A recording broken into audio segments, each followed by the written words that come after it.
Visual contrast. So far, I've been talking about various ways that our shapes and enclosures, all sorts of things, can affect how we feel emotionally about a particular scene, and where the real sort of meat of how these can come into effect is actually more in how do these shapes contrast with others, because there's always like extreme examples of extreme enclosure, extreme roundness, extreme sharpness or dynamicism and things like that.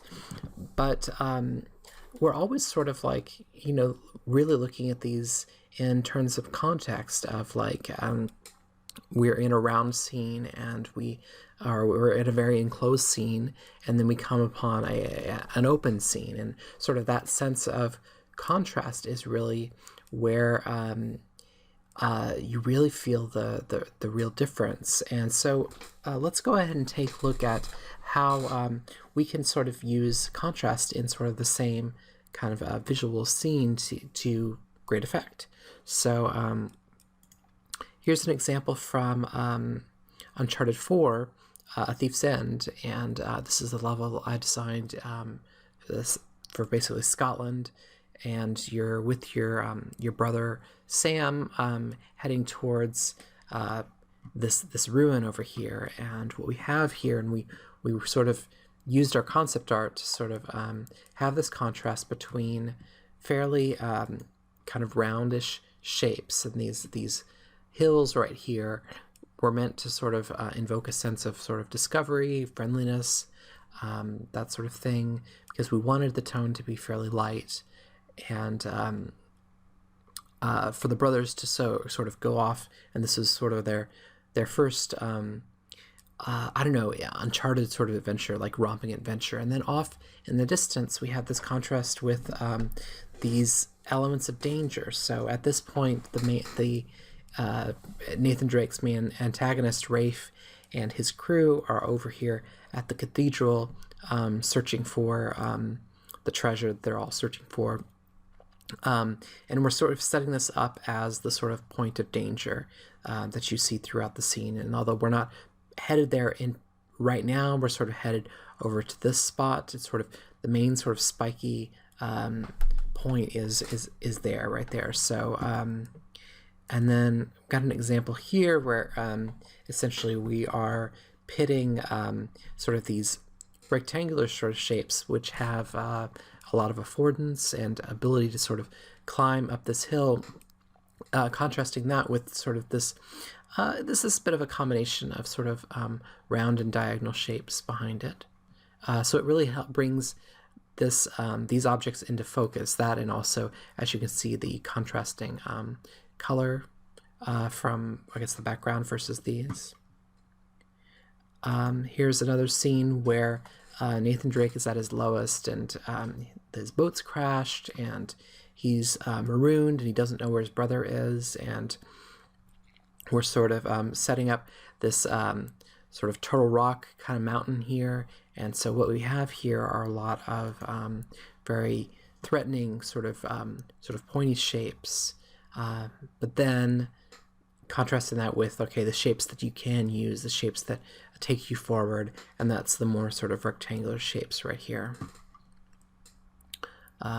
Here's an example from a little bit later in the game where this is supposed to incite sort of fear and horror, I guess, because these are places essentially where the main pirate hung each of like all of his buddies here, or basically colonists on this island. And so this is one of the first times you really kind of see that the colony kind of went wrong. And so this is kind of where we're using all these sort of diagonal shapes, but yet here in the center we've got this nice rectangular platform that you can use in order to continue through the space. So sort of that that image, or this, comes into sharp contrast. So in a shape, or in a place where this platform might not have stood out as much when you can see sort of the sort of stark contrast between these shapes and this. This feels like a friend, an ally, something that you can use. So let's look at back to our image of prospect space. So here's the idea of sort of essentially prospect and refuge. And so these terms and this setup, or this description of these spaces sort of comes from terms from landscape architect Jay Appleton, talking about how landscapes make him feel, and essentially like a prospect here, as I talked about before, does make you feel a little bit uncomfortable because of the agoraphobia here.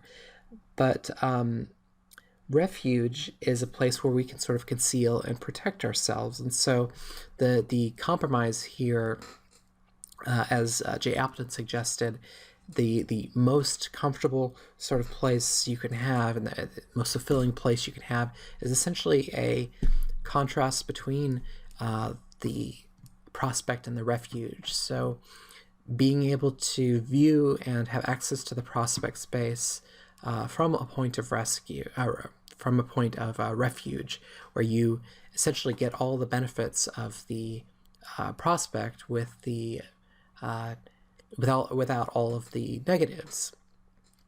So essentially seeing this from a protected point of view, where you can't be necessarily detected or attacked. And as you can see, we'll sort of play that contrast the other way around, of you being in the open space and someone viewing you from a refuge, and how that feels even more uncomfortable than just being out in a main sort of prospect space. So as I touched on a little bit earlier, obviously this is just examples here of how to create contrasting emotional beats, I guess, in the same visual field. But a lot of times when we are talking about using emotional beats like this, we're talking about doing it in sequence. So essentially